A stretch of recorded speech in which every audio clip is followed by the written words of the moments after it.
Hello అండి, welcome to my channel. ఈరోజు నేను మీకు కాకరకాయ నిలువ పచ్చడి మేకింగ్ ప్రాసెస్ చూపిస్తానండి.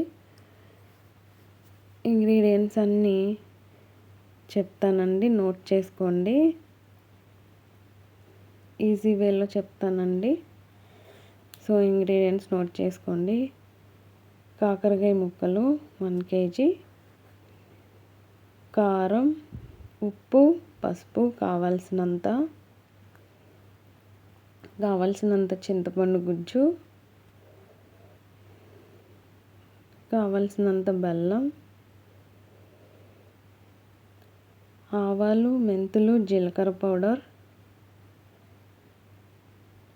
తాలింపు దినుసులు, కరివేపాకు. ప్రాసెస్లోకి వెళ్ళిపోదామండి. ఫస్ట్ కడాయి పెట్టుకుని స్టవ్ మీద చింతపండు జాగరి గుజ్జుని మంచిగా ఉడికించుకోవాలండి. ఇది బాగా దగ్గరగా అయ్యే వరకు ఉడికించండి. లైట్ బ్రౌన్ది థిక్ బ్రౌన్ అయ్యే వరకు బాగా ఉడికించండి.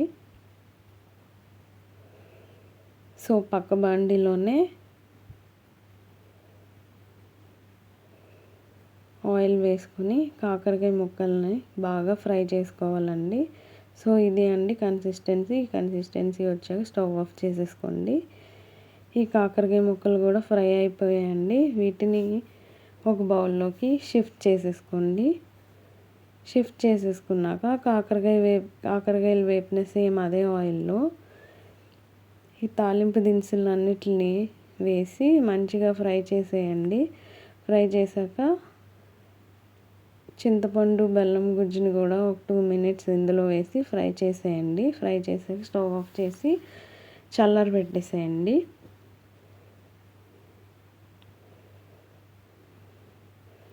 ఇది చల్లారుతూ ఉండగా కాకరకాయల్లో ఆవాలు, మెంతులు, జీలకర్ర పొడి,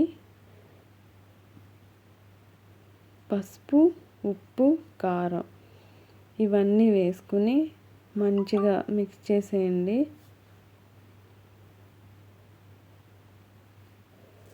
ప్రతి ముక్కకి అన్నీ మంచిగా కోట్ అయ్యేలాగా మంచిగా మిక్స్ చేసేయండి.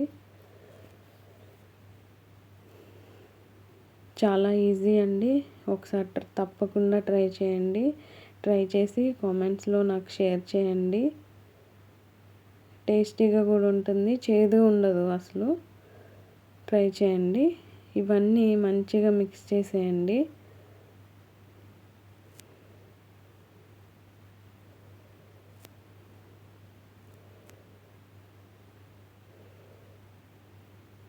మిక్స్ అయిన తర్వాత మనం ముందుగా కూల్ చేసి పెట్టుకున్న ఈ సీజనింగ్ అంతా ఈ పల్ప్తో సహా మొత్తం వేసేసి ఒకసారి ఫైనల్గా మొత్తం మిక్స్ చేసేయండి.